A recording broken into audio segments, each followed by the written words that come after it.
Apa sih sebenarnya yang terjadi saat itu? Ada dua hal yang selalu saya pengen tanyakan tuh, kasus Pak Antasari, lalu yang kedua kasus Mas Chandra. Pak Antasari dulu. Waduh. It was a long time ago ya. Iya, bukannya lupa sih.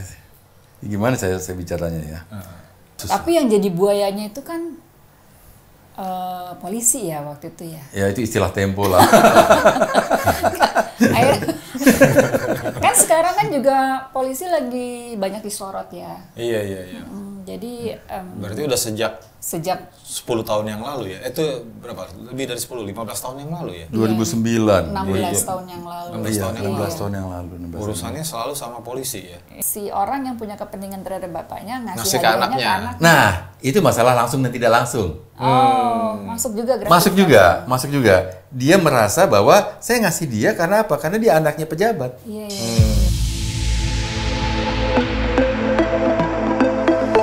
Hai, ketemu lagi dengan kami di Tactics, Talking Policy and Politics dengan saya Didi. Dan iyo.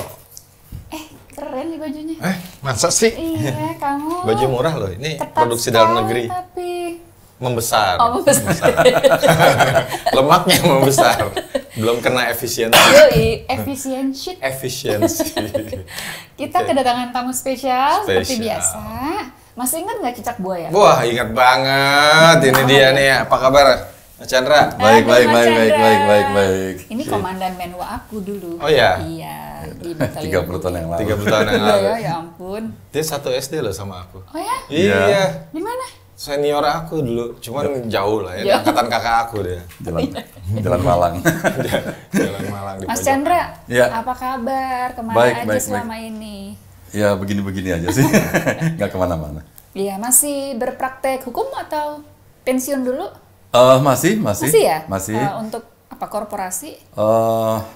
Full service Full service ya. firm.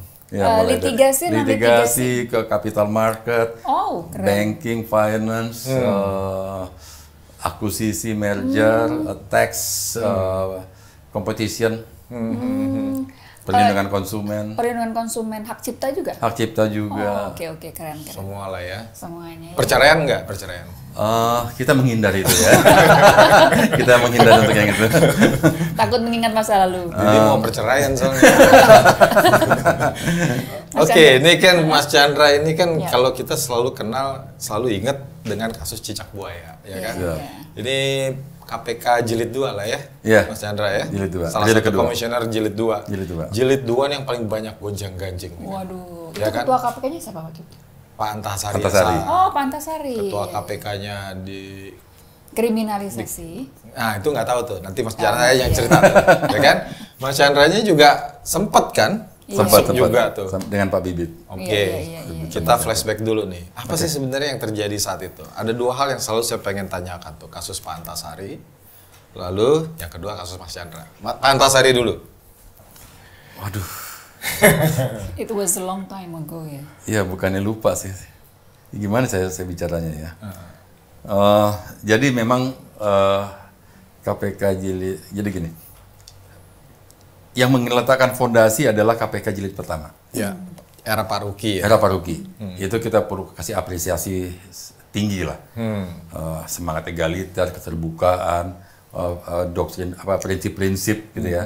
Anggaran terbatas. Anggaran terbatas. Mas Chandra udah di KPK waktu itu jilid 1? Belum. Cuman waktu pembahasan undang-undang KPK saya ikut. Oh, oke.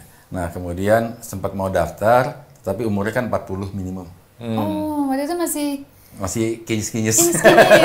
under 40. Enggak, waktu itu belum 40. Belum 35. Nggak punya paman sih. Kalau punya paman 35 bisa tuh. Iya, ya salah saya juga sih. Oke. Nah, jadi di antara para perumus itu yang masuk jadi pimpinan KPK itu Pak Eri Riana, yang pertama. Kemudian Pak Sarodin Rasul almarhum, Pak Amin Sunaryadi, sama Pak Ruki. Nah, 4 itu tim persiapan masuk. Pendekar anti korupsi lah ya. Betul. Nah, kemudian plus Pak Tumpak ya. Pak Tumpak, bukan tim perumus tapi beliau masuk. Nah, 5 pimpinan inilah yang kemudian meletakkan fondasi. Fondasi KPK, persiapan. Kalau saya ngikutin sih pertama. 2 tahun itu nggak ada kerjaan tuh. Cuman bikin pelatihan apa segala macam. Nah, begitu yang menuai hasil siapa? yang menuai hasil adalah KPK jilid kedua. Nah, pegawainya sudah bagus, sudah ada, anggaran sudah ada, well equipped, mereka sudah punya kompetensi, punya kantor sendiri ya. Punya kantor sendiri, punya gedung sendiri. Itu masih di mana? Waktu saya Juanda ya? Di Kuningan udah. Udah di Kuningan. Udah Kuningan. Dulu kan numpang di gedungnya Wantimpres tuh. Di Juanda ya. Juanda. Iya. Di Juanda 3 sama di Otista. Di apa jalan bukan Otista apa? Di Wisartika. Bukan yang di depan itu, yang di depan istana. Veteran. Iya. Veteran sama di Juanda. Nah, kalau kami yang jilid 2 udah di Kuningan. Udah di Kuningan ya. Nah, itu gedungnya salah satu bank dulu. Nah, jadi karena sudah siap, maka begitu masuk langsung tancap gas. Tancap gas. Banyak banget yang ditangkap ya. Banyak PR-PR yang sebagian setengah, seperempat sudah dilakukan dikerjakan pimpinan pertama. Jadi sebenarnya OTT itu sebenarnya istilah itu mulai di periode kedua sih. Itu termasuk besannya Pak SBY ya? Besan presiden waktu itu ya. Iya sih. Iya sihnya kok gitu. Sedih gitu kayaknya. Nggak sedih sih. Nah, apa gara-gara ini kemudian akhirnya? Ya banyak ya. Jadi karena begitu masuk, kemudian ada banyak kasus yang tersedia, menu yang tersedia banyak, kita kerjakan semua. Kemudian dengan full equipment, orang, peralatan semua ada, jalan, maka langsung tuh. Full speed. Bam, ketangkap ini, ada pihak kejaksaan ketangkap, ada pihak ini, begitu ya. Nah, jadi tiba-tiba DPR kita sempat digeledah, anggota DPR ketangkap, ada menteri yang ketangkap, gitu ya. Ada lembaga-lembaga negara yang lain. Nah, jadi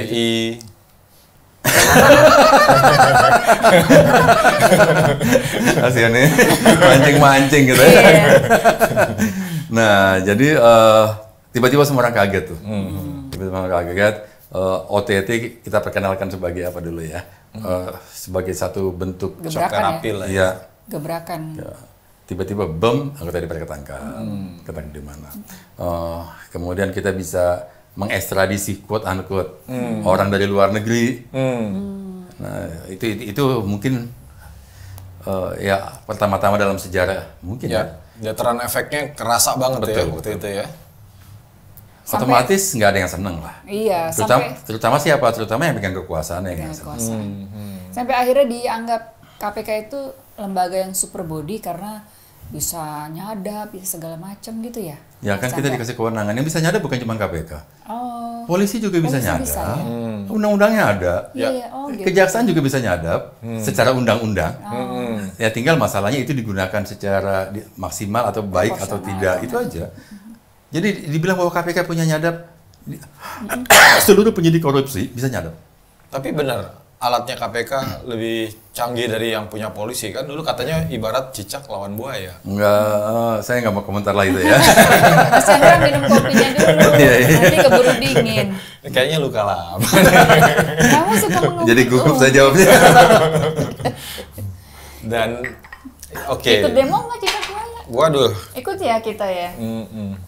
Nah, ya itulah. Jadi koruptor fight back itu selalu ada.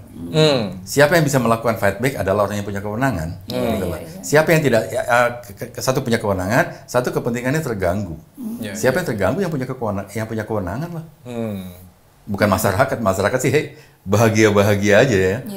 Nah, jadi tiba-tiba kondisi ada perubahan dinamika yang cukup intens waktu itu. Ya sudah. Dulu tuduhannya apa Mas Chandra sama Pak Bibit itu? Iya, ada fabrikasi ya.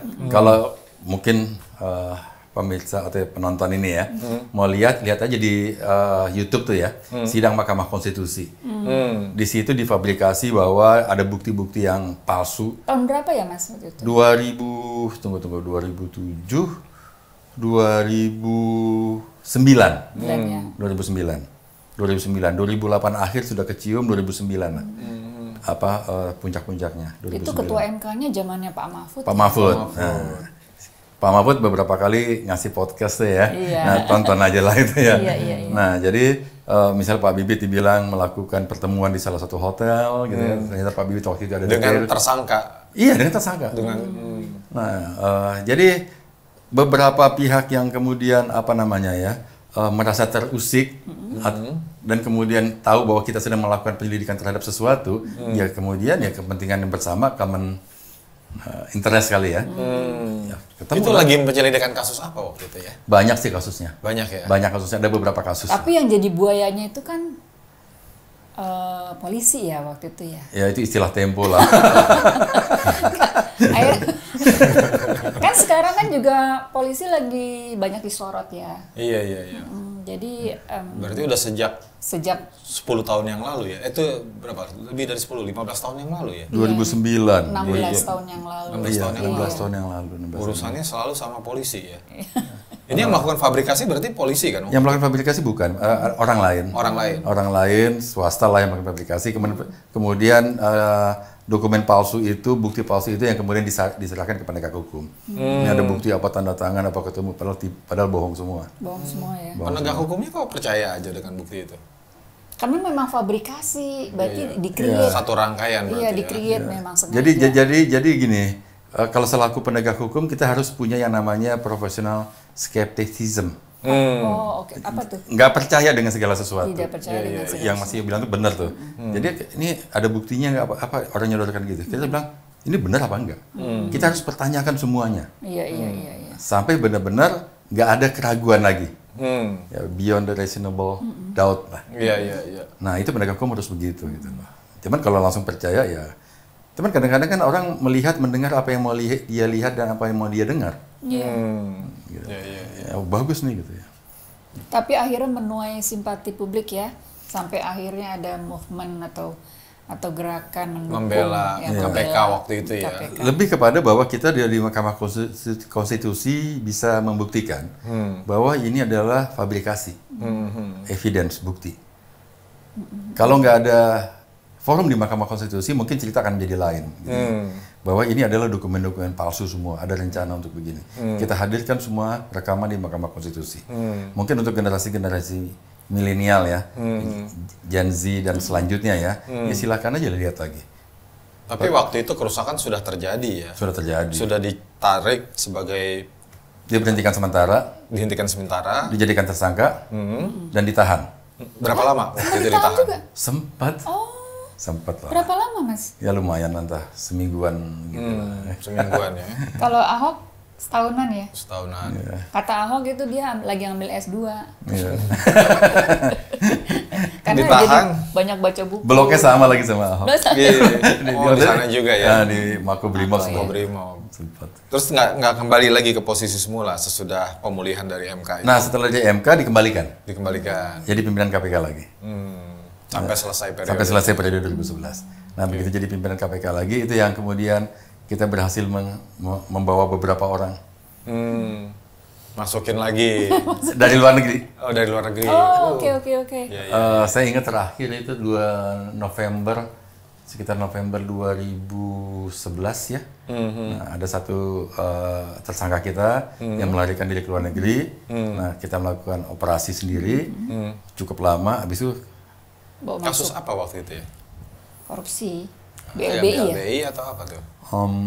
Ada kaitannya dengan itu sih. Gitu ya? Ada kaitannya dengan itu. Cuma beda ya, zaman dulu tuh KPK melakukan penyelidikan, operasi diem-diem kita nggak tahu jeder gitu. Kalau sekarang kayaknya kita udah tahu nih, wah ini bakal kena KPK gitu. Dan yang udah kita tahu bakal kena KPK, nggak jadi. Nah, itu gimana tuh Mas Chandra? Iya, ada bedanya, ngerasa nggak sih bedanya KPK dulu? Iya, masyarakat yang merah. Iya, sekarang itu udah ditetapkan sebagai TSK, dianulir. Kalau dulu kan nggak. Jadi dulu kita sangat hati-hati menetapkan alas TSK. Satu alasannya kenapa kita nggak ada SP3. Nggak ada SP3. Jadi sekali maju maka tidak ada langkah mundur. Nggak ada yang pra-peradilan ya. Betul, pra-peradilan banyak. Tapi nggak pernah kalah. Berarti prosedurnya benar. Prosedurnya benar.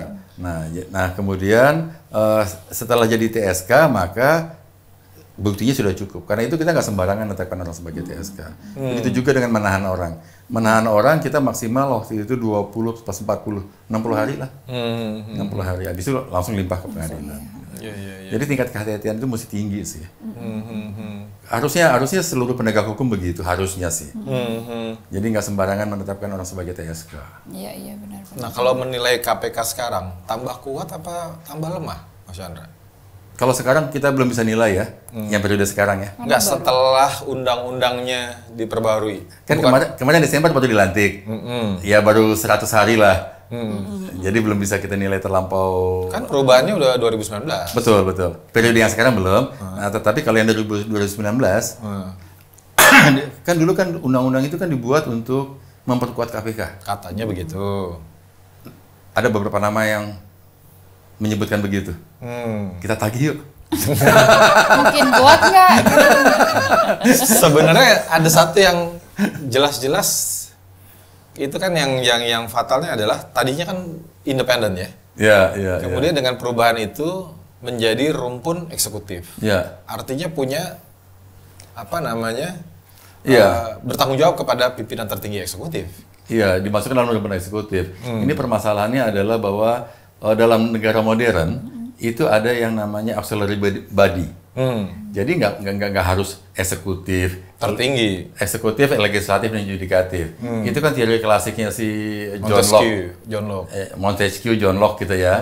Nah, jadi membagi itu padahal dalam teori negara modern itu mungkin para pakar hukum tata negara ada fungsi-fungsi negara yang perlu dibentuk.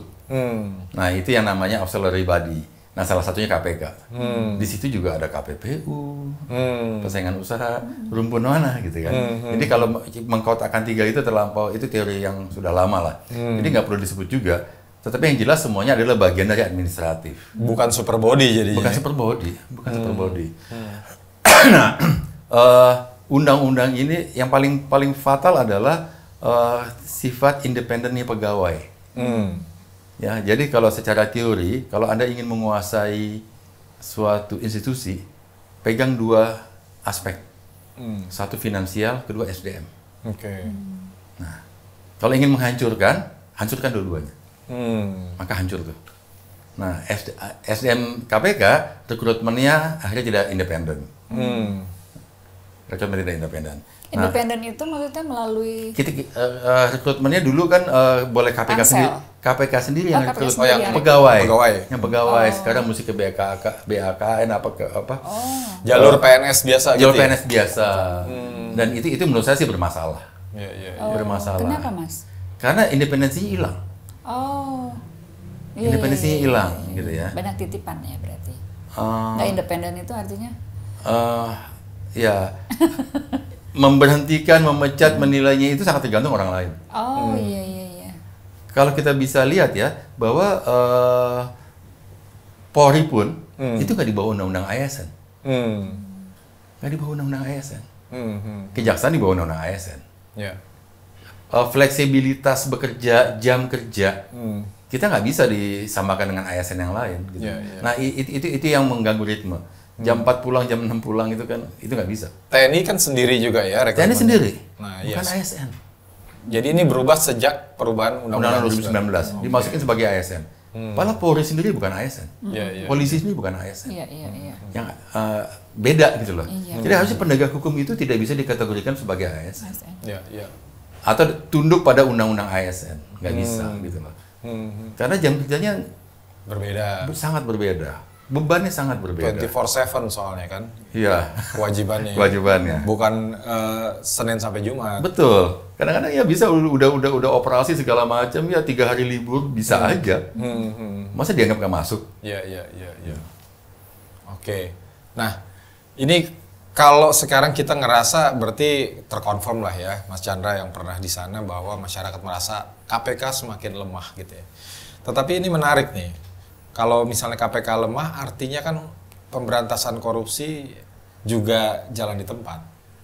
Iya, jalan di tempat. Nah, saya tertarik tahun lalu Mas Chandra dan teman-teman ini kan mengajukan judicial review terkait pasal yang ada di Undang-Undang Tipikor. Iya. Nah, bahwa kerugian negara itu harus dihilangkan. Iya. Kira-kira salah satu intinya kan begitu. Kenapa tuh Mas Chandra? Iya, jadi begini. Yang menyangkut kerugian negara itu ada pasal 2 ayat 1 dan pasal 3. Dalam tipikor ya. Permasalahannya adalah bahwa dengan adanya frasa kerugian keuangan negara dan perekonomian negara, maka pemberantasan korupsinya menjadi tidak fokus. Di mana tidak fokusnya? Nah, saya coba jelaskan pelan begini. Penyidik akan memulai suatu penyidikan atau penyelidikan apabila salah satu unsurnya atau salah dua unsurnya terpenuhi. Ya. Nah, kalau di tipikor itu kemudian kalau mau dibawa ke pengadilan, seluruh unsurnya mesti terpenuhi. Nah, kemudian ada suatu perusahaan atau kementerian atau lembaga ya yang rugi karena bisnis. Tidak setiap bisnis itu untung. Ya. Satu-satunya bisnis yang untung adalah injek kaki dan todongan senjata. Itu untung itu. Ya, nggak ada bisnis yang selalu untung gitu ya. Nah, begitu suatu perusahaan itu mengalami kerugian, maka kerugian perusahaan ini untuk spesifik transaksi tertentu, itu ditangkap oleh penegak hukum untuk memulai suatu penyelidikan. Benar, karena satu unsurnya sudah ada nih kata dia. Kerugian itu. Setiap orangnya sudah pasti ada pelakunya. Iya. Setiap orang yang secara melawan hukum ya menguntungkan diri sendiri atau orang lain. Nah, tinggal dicari unsur melawan hukum dan siapa yang diuntungkan. Jadi dua unsurnya sudah terpenuhi. Nah, ini membuat pemberantasan korupsi, penyelidikan korupsi itu nggak fokus. Orang fokus kepada kerugian keuangan negara. Jadi dia merangkap sebagai akuntan ya? Ya, kira begitu. Dan ini melanggar esensi dari, substansi dari arti korupsi. Ya, arti korupsi itu di mana-mana.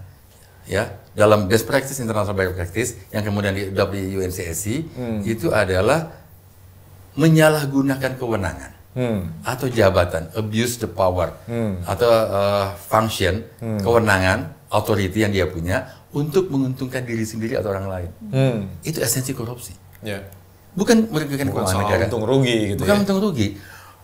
Nah, harusnya penyidik atau penyelidik atau penegak hukum fokus kepada siapa orang yang menyalahgunakan kewenangan, menyalahgunakan kesempatan, jabatan dia untuk menguntungkan diri sendiri atau orang lain.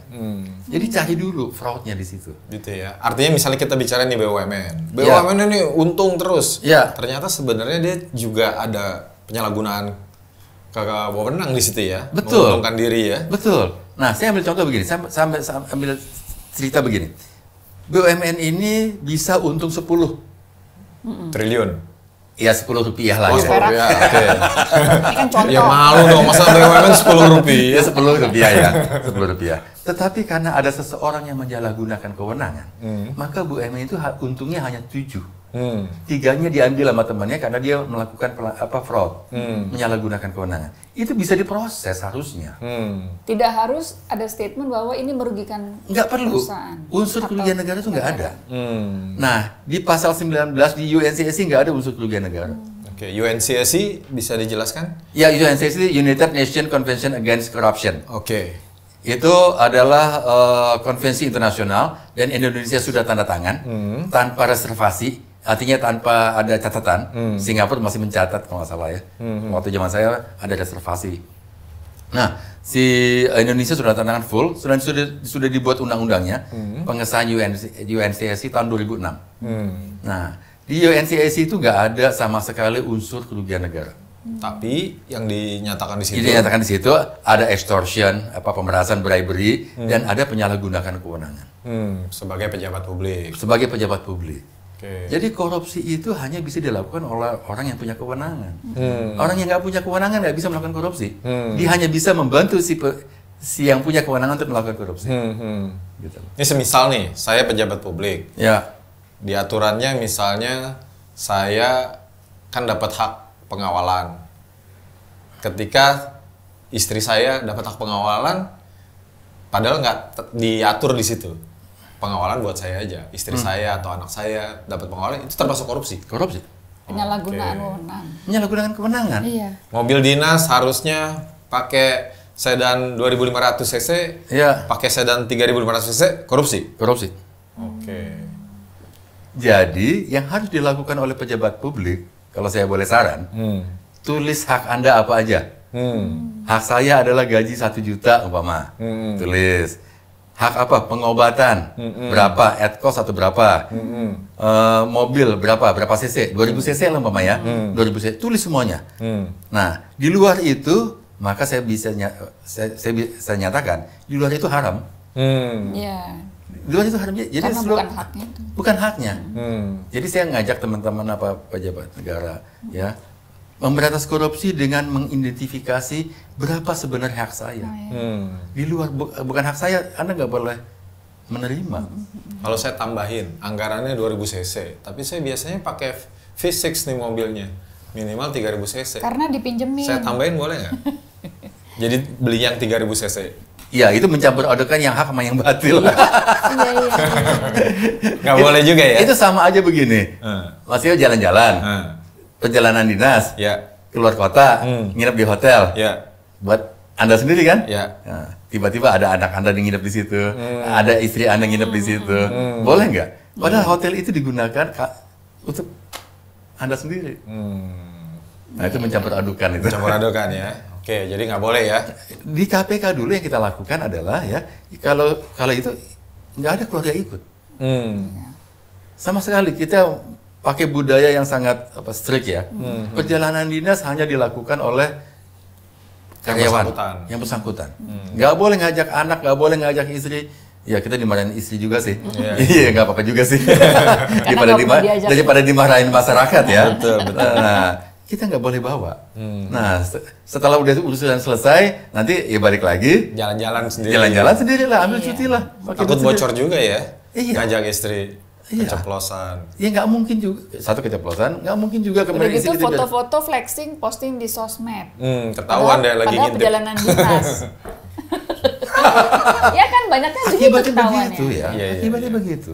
Itu mencampurkan antara urusan dinas dengan urusan keluarga pribadi. Ini yang diwariskan oleh pimpinan jilid 1. Perjalanan dinas jangan nggak boleh bawa keluarga. Fokus di sana. Sebenarnya jilid 1, 2, sampai 3 lah itu masih keren ya KPK ya. Ya. Jilid 2 sih paling keren sih. Iya. Paling rame kasusnya. Nah tadi aja nggak mau dijawab tuh. Kenapa pimpinannya ditangkap tuh.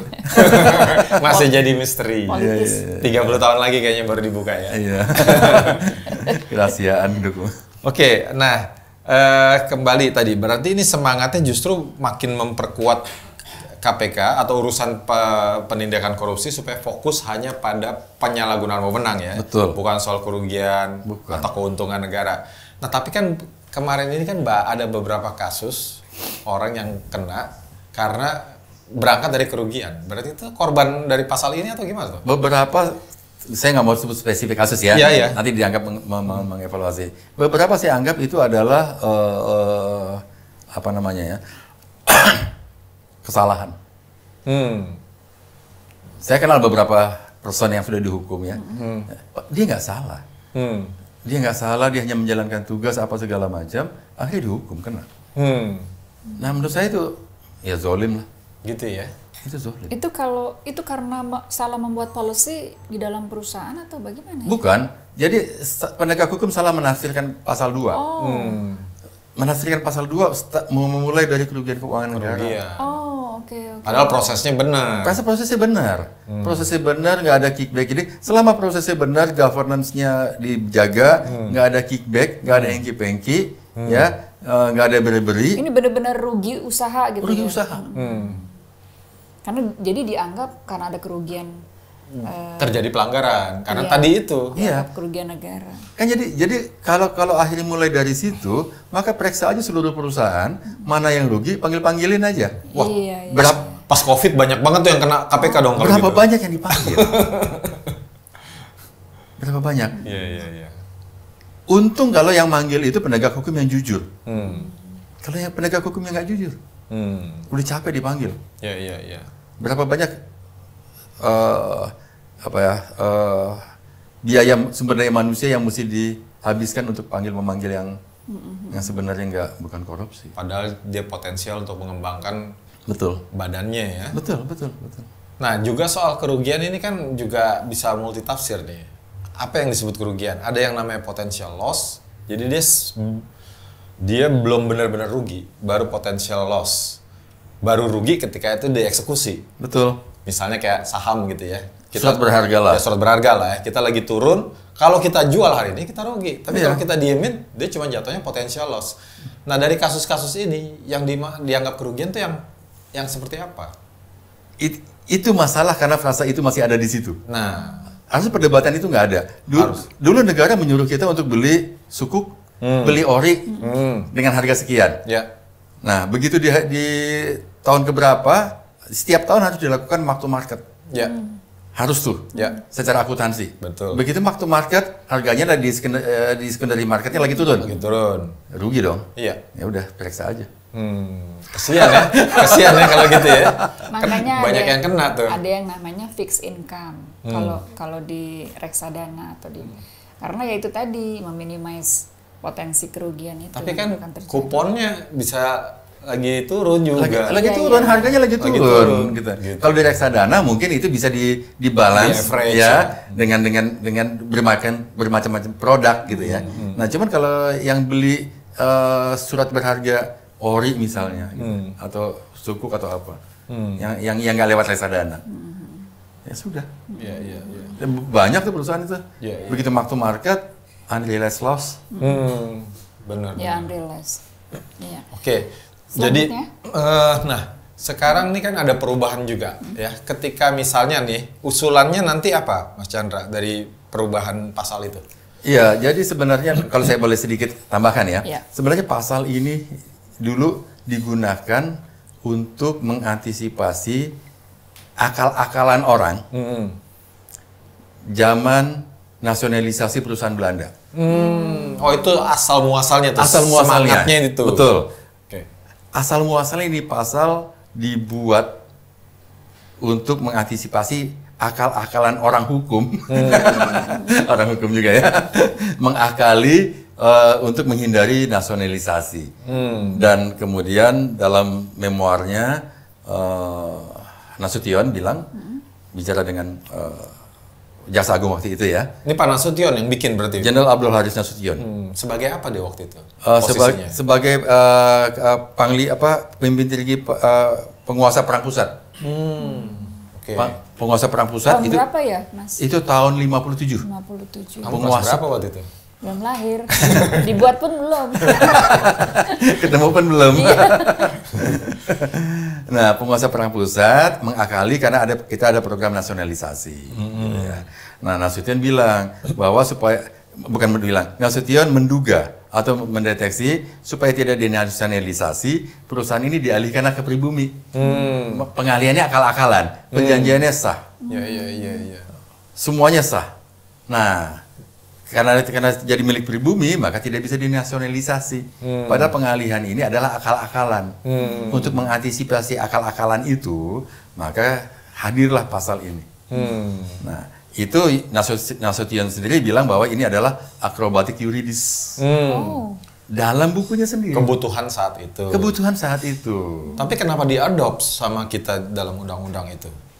Itulah masalahnya. Pertama kali yang mengadop bahwa tindakan seperti ini adalah pidana, itu di Undang-Undang 371. Zaman Pak Harto. Itu undang-undang apa tuh? Korupsi. 371. Di bawah ini menjadi pidana di Undang-Undang 371. Oke. Dengan pasal ini maka memang bisa hantam ke mana aja. Lihat aja perusahaan yang rugi sikat. Iya. Padahal udah nggak relevan ya. Udah nggak relevan. Apakah bisa digunakan? Gitu, bisa, gitu ya. Tapi digunakan ya sama lah. Apakah sendok semen bisa digunakan untuk makan? Bisa. Sama-sama sendok. Tapi ini sendok semen. Iya. Ini masalah bisa nggak bisa? Iya, iya. Bisa, gitu loh. Betul. Bisa, gitu loh. Ya ini kan harus menginterpretasi zaman ya. Itu Betul. kan konteksnya saat itu mengamankan posisi akal-akalan zaman itu. Akal-akalan zaman itu. Zaman sekarang akal-akalannya beda lagi. Betul. Iya. Nah, apalagi kemudian bahwa dalam berbagai diskusi pengalaman dengan menggunakan pasal 2 ayat 1 dan ayat 3 ini dan pasal 3 itu mutual legal assistance, permohonan itu biasanya ditolak tuh. Karena pasal 2 ayat 1 dan ayat 3 nggak dikenal di luar negeri. Yang pakai cuma Indonesia sekarang. Yang pakai Indonesia. Berarti kita tidak mentaati sesuatu yang sudah kita ratifikasi sendiri gitu ya? Persis. Ini kalimat nanti kapan-kapan saya pakai ya. Kita nggak mentaati apa yang sudah kita ratifikasi sendiri. Gitu loh. Harusnya kita pakai pasal 19 UNCIS. Fokus hanya penyelewengan wewenang ya. Menyalahgunakan kewenangan untuk menguntungkan diri sendiri atau orang lain. Oke.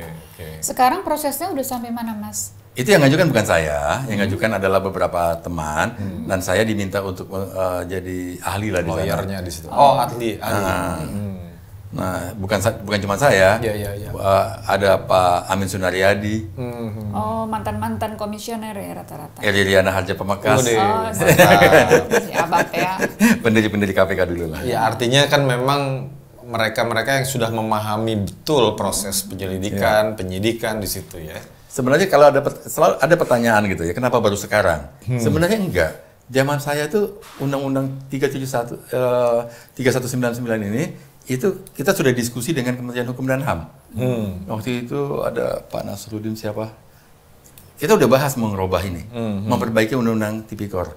Cuman begitu saya berhenti, saya nggak tahu prosesnya jalan apa enggak. Pembahasannya udah panjang. Udah panjang. Dan kemarin waktu di perubahan itu nggak masuk dalam undang-undang KPK ya? Itu undang-undang sendiri ya? Undang-undang sendiri. Oke. Ada undang-undang KPK, ada undang-undang Tipikor. Undang-undang KPK adalah pembentukan badannya, undang-undang ini adalah undang-undang materialnya. Oke. Dan ini memang belum pernah ada revisi ya? Belum pernah. Undang-undang Tipikor sejak ada 31 2006 itu ya? Enggak, 3199. Kemudian 20 2001, yang 2006 itu sebenarnya bukannya undang-undang Tipikor, ratifikasi aja. Ratifikasi saja. Dan itu tidak membuat pasal-pasal itu menjadi delik pidana. Jadi kalau orang menggunakan undang-undang 2006 tentang ratifikasi sebagai delik pidana, menurut saya salah. Itu baru kita menyetujui harus membuat norma yang ada di sana menjadi delik. Nah, bagaimana membuat delik? Maka Undang-Undang 3199 yang harus diperbaiki. Harusnya kan idealnya setelah 2006 itu ada revisi Undang-Undang 319 tadi ya? 3199 harusnya. Kalau kita mau peduli. Cuman undang-undang yang lain lebih penting kali. Mas, kopinya diminum lagi. Kita nggak apa-apa, kita akan puasa. Kita tuan rumah, jadi nggak minum. Nah, oke, ini ada pertanyaan yang bikin panas dingin lagi nih. Kok seneng banget panas dingin, Kakak? Sekarang ini kan banyak dugaan publik, publik. Kasus-kasus hukum, korupsi terutama, digunakan sebagai alat sandera politik. Termasuk, apakah ini juga bisa termasuk tuh, si pasal 2? Sangat mungkin. Karena lihat aja lah pembukuannya, ada transaksi yang rugi, panggil aja dulu. Secara legalitas formal, ada benernya. Bukan ada benernya. Bisa dimaklumi. Dimungkinkan. Ya, bisa dimungkinkan. Ya. Aku nggak bilang itu benar ya. Ya. Oke, aku koreksi. Itu dimungkinkan. Karena apa? Karena ada kerugian. Ya.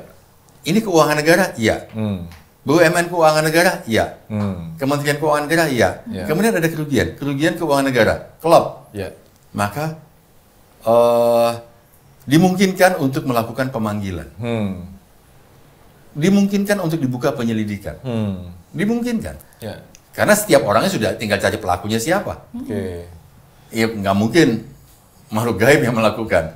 Pasti ada pelakunya. Setiap orangnya gampang lah.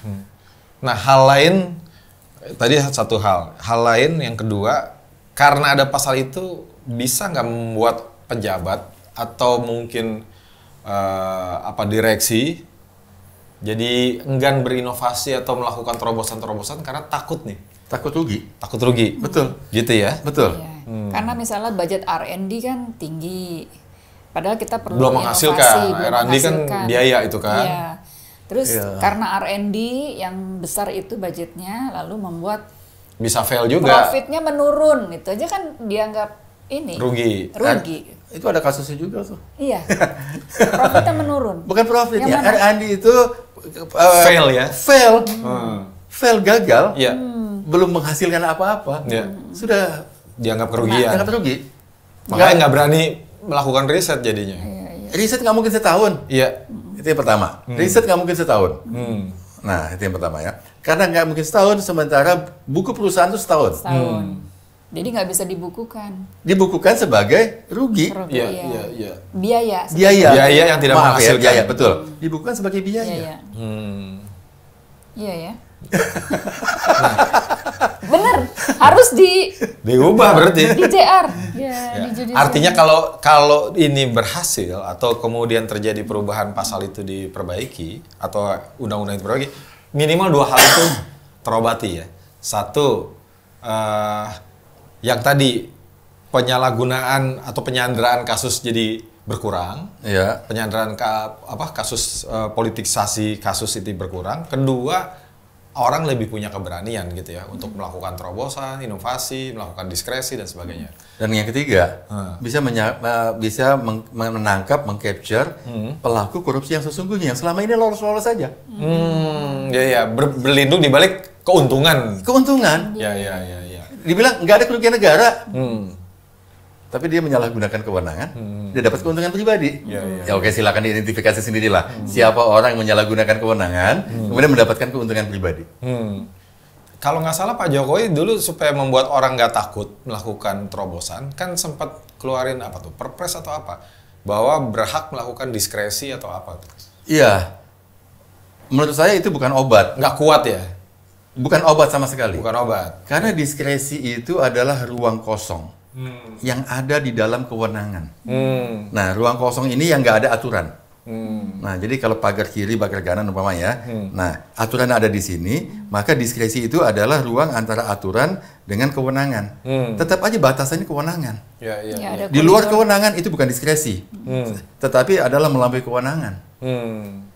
Jadi diskresi itu ada dalam koridor kewenangan. Jadi orang kadang-kadang banyak salah ya, bilang diskresi itu bebas dong, kan diskresi, tapi kewenangan Anda apa enggak? Saya ambil contoh, kewenangan suatu menteri, apakah bisa diskresi untuk mencampuri kewenangan menteri lain? Nggak bisa. Menteri Keuangan mencampuri kewenangan kementerian, ya nggak bisa. Dan multi tafsir juga nantinya. Betul. Nah, ini yang berbahaya. Kalau multi tafsir, maka siapa yang punya kewenangan menafsirkan, akhirnya semua orang merasa punya kewenangan. Tetapi siapa yang efektif melakukan penafsiran? Penegak hukum. Karena penegak hukum menafsirkan, maka dilakukan penyelidikan. Dia punya enforcement power. Repot ya. Jadi undang-undang yang benar adalah mempersempit ruang penafsiran. Disitulah kepastian hukum yang ada. Iya, benar. Semakin besar ruang penafsiran, maka kepastian menjadi semakin hilang. Nah, ini paralel dengan JR pasal ini nih, kan sekarang BUMN dibentuk semacam super holding baru tuh, dan antara. Kalau nggak salah ada 1-2 pasal di situ, di undang-undangnya kan kerugian negara tidak termasuk dalam korupsi. Kerugian perusahaan, kerugian BUMN tidak masuk korupsi. Satu. Kedua, ini diperiksa oleh kantor akuntan publik saja. BPK atau KPK kalau mau masuk itu harus seizin DPR. Nah, gimana tuh pandangan Mas Chandra? Pertama, saya belum lihat final ininya, draft undang-undangnya. Apa draft yang sudah executed copy-nya. Saya belum lihat ya. Cuman beberapa draftnya saya sempat baca ya. Memang ada ketentuan seperti itu. Jadi pertama adalah kerugian BUMN. Kerugian BUMN itu kalau kalimatnya begitu mungkin bisa ditafsirkan dilihat di akhir tahun. Kan BUMN perusahaan. Kerugiannya adalah kerugian akhir tahun. Tetapi apakah itu juga mengcover kerugian untuk proyek tertentu? Itu ada bisa perdebatan di situ. BUMN untung kok, atau BUMN rugi? Iya, kerugian BUMN bukan kerugian keuangan negara. Tetapi ini bukan kerugian BUMN sebagai entitas, tapi proyek ini rugi. Dan pelaksana mandatnya atau CEO-nya lah ya, atau direksinya itu tidak bisa disalahkan jika terjadi kerugian. Nah, maksudnya tidak bisa kayak sekarang kan proses langsung dicurigai, ada kan kasus. sekarang kan kalau BUMN kan kalau terjadi kerugian, terjadi fraud kan direksi yang bersangkutan kan bisa dipidana gitu kan. Nah itu antara kerugian dengan fraud ini dua barang yang berbeda. Iya. Ada rugi karena fraud, ada rugi karena bisnis. Karena rugi usaha. Iya. Nah kalau itu ditafsirkan yang tadi Mas sampaikan ya, kerugian BUMN nggak bisa dipidana, bisa ditafsirkan itu kerugian karena bisnis. Tapi bagaimana dengan kerugian karena fraud? Apakah bisa dipidana? Fraud juga bisa untung. Fraud juga bisa untung, ya kan? Tapi untungnya 1.000 jadi berkurang aja 900 untungnya. gitu. Ya, Iya, gitu. berkurang. Nah, aja jadi untung. permasalahannya sebenarnya memasukkan itu dalam undang-undang BUMN itu adalah upaya untuk mengeliminir kerusakan yang terjadi karena undang-undang Tipikor. Nice Bukan try. obat juga ya. Nice try lah. Nice try.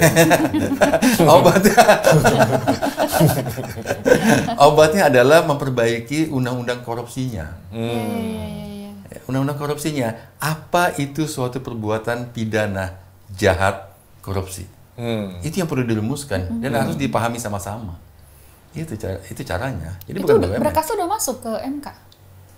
Kabarnya sudah masuk ya, cuman belum jalan karena MK lagi fokus dengan pilkada. Kasus-kasus Ya. Banyak soalnya tuh, Pilkada. 500 lebih kan.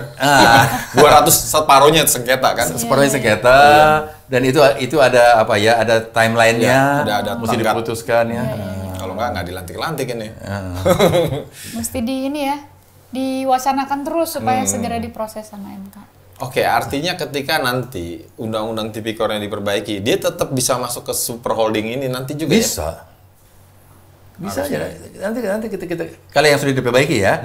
Jadi nggak ada isu lagi mengenai kerugian keuangan negara. Jadi kerugian keuangan negara, kerugian itu sebenarnya konsep perdata. Ya. Kerugian itu adalah konsep perdata, bukan konsep pidana. Gitu loh. Dan konsep administratif. Ya. Ya. Kalau di konsep pidana adalah perbuatan. Perbuatan apa yang dilarang? Nah, menghilangkan nyawa orang lain, mengambil barang yang milik orang lain. Nah, itu perbuatan. Jadi perbuatan-perbuatan, tapi bukannya akibatnya. Mengambil pasangan orang lain gitu. Itu Itu iya juga masuk juga. Kalau gratifikasi kan termasuk korupsi ya? Harusnya masuk korupsi. Masuk ya. Jadi gini, salah satu pasal yang direkomendasikan oleh peer review group UNCSC adalah menghapus pasal 12B besar, yaitu tentang gratifikasi. Karena apa? Karena pasal gratifikasi di 12B besar itu sangat identik dengan pasal 11.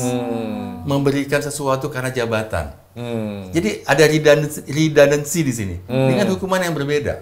Oh, gitu. Nah, kalau di pasal 11 hukumannya kalau saya nggak salah yang menerima 5 tahun, kalau itu di atas 5 tahun. Nah, jadi Gratisisasi juga ya? Nah, definisinya gratifikasi yang di pasal 12 apa? ya pasal 11. Pasal 11. Memberikan sesuatu kepada pegawai negeri atau penyelenggara negara yang patut diduga si pemberi karena jabatannya. Jadi saya ngasih ke orang karena ngelihat jabatannya. Ke keluarganya bisa nggak? Boleh Anak, istri. boleh kalau tidak ada benturan kepentingan. Oh, kalau bapaknya bukan pejabat atau Gini, jadi misalnya, bapaknya pejabat, menteri, anaknya ngasih ke bapaknya. bukan. Jadi si orang yang punya kepentingan terhadap bapaknya Ngasih ngasih ke hadiahnya ke anaknya. anaknya. Nah, itu masalah langsung dan tidak langsung. Masuk juga gratifikasi. Masuk juga. Dia merasa bahwa saya ngasih dia karena apa? Karena dia anaknya pejabat. Iya. Punya kepentingan Betul. terhadap pejabatnya. Betul. Nah, di dalam KUHP Belanda dulu yang memberi itu nggak dihukum loh.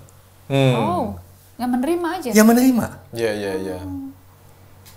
Yang menerima aja. Iya. Sekarang Untuk gratifikasi. dua-duanya.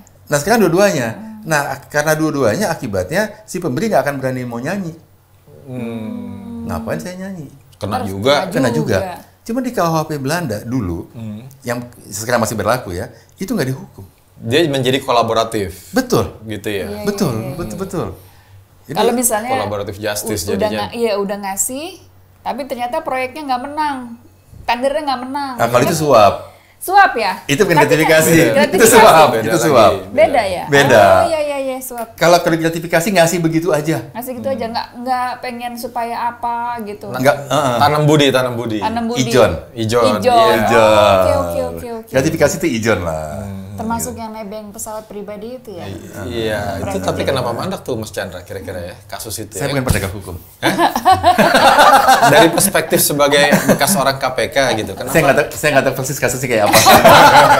Banyak loh di YouTube banyak yang cerita. Itu kan katanya. Saya punya 1000 alasan untuk ngeles.